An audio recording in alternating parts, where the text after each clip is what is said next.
What's going on, you guys? We finally find out what happened to Ahsoka. So before I go any further, I do want to warn you all that I am going to talk about Wolves in a Door and World Between Worlds. Those are the most recent episodes of Star Wars Rebels, and after this one, we have one more final episode. So I'm going to talk about all these, so if you haven't seen it yet, come back later. That being said, wow, it finally happened. Ahsoka lives. This was not actually a big surprise for a lot of people because Dave Filoni had pretty much told the entire audience of Star Wars Celebration that Ahsoka was going to survive, but we didn't know how or in what form, so it was nice, and we finally find out she's like fully alive, so a lot of future for her. I'm betting that she's going to show up in whatever the next project is. I bet you she will take on an apprentice and all of that other stuff. But it won't be like a Padawan because she's not a Jedi. So it'll just be like, you're just my little buddy. Something like that. So let's talk about wolves. Wolves in a door, right? So the wolves are, they travel through the whole hyperspace thing on the planet again. Apparently these wolves like to do that quite a bit. But this time they just sink right through the planet.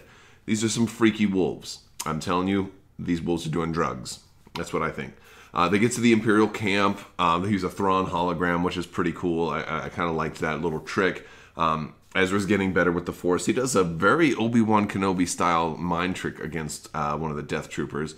That's pretty cool. We meet Minister Hydan. And then we see the Mortis guards on the artwork, and there's a big throwback to the Clone Wars. If you remember the father, the son, and the daughter with Anakin, and that was a huge episode. So it's nice to see like the throwbacks to Clone Wars. And they talk about that as a conduit between the living and the dead, and this whole temple, and the Empire's trying to get into it. They're trying to get their secrets. We know that that this is definitely something Palpatine is very much after, and so that they have to stop him.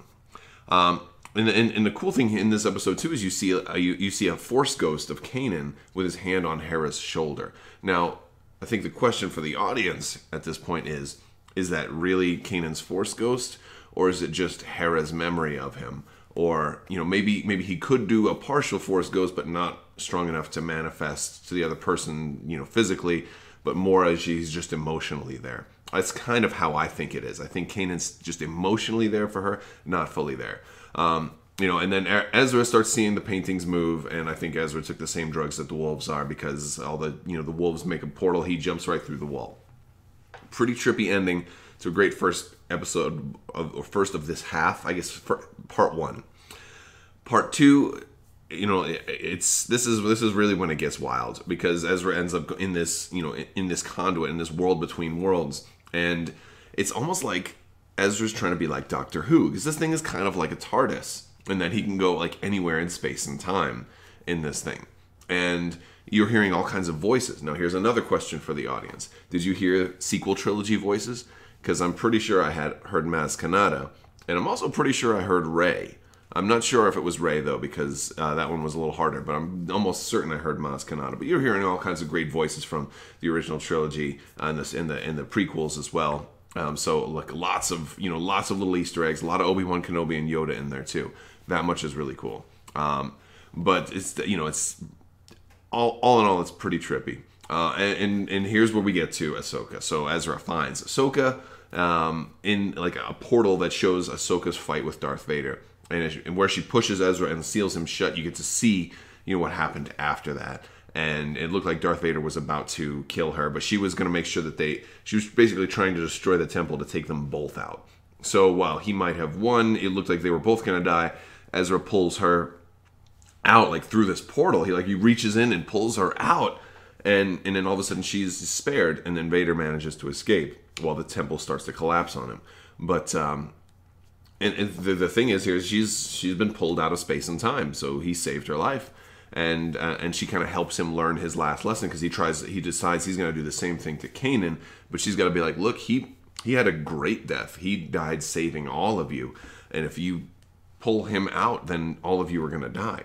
And so Ezra comes to realize that he can't do that, and he's got to, it's all about making a difference and making a choice and being where he is and having it matter, and so it's a good growing moment for Ezra. And then of course Palpatine jumps through and mirror, Emperor's crazy voodoo priest, and starts doing all kinds of weird stuff. and shooting his blue fire at them through one of the portals. And I'm like, I didn't think you could come in through the portal, but Palpatine's very, very, very crazy. And then, you know, basically they both managed to escape, but Ahsoka ends up right back on Malachor, right where she was left, but like after the fight. And so I guess when we saw her walking down, that was her, and she had just come out of this portal. So, but Ezra says to her, you know, like, you know, when you can, find me. So when you get out. Of course, now that means like a couple of years have gone by, like 2 years have gone by, and she hasn't come and found him yet. So who knows, you know, like what's she been doing? Or maybe she's just off starting her own Grey Jedi Academy. You know, very interesting. And I also noticed another little thing at the end when the tunnel was sealing itself, or the Jedi Temple was like becoming flat.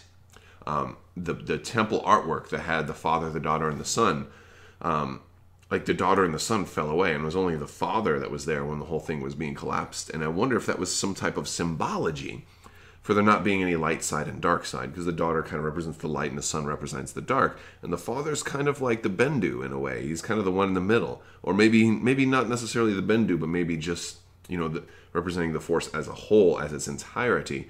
And I wonder if that's symbolic and somehow ties into, you know, Ahsoka at all. But I'd like to hear what you guys think. Let me know in the comments below, guys. Did you watch these episodes? What do you think? How crazy is it going to be for this show to actually be ending next week? It's all over next week, guys. I don't even know what to say. But let me know in the comments below, guys, and there's still time to win a giveaway for a expansion of your choice for a $20 Cool Stuff gift card. All the thing you need to do is be a subscriber and leave a comment on this or one of my videos. It's as simple as that.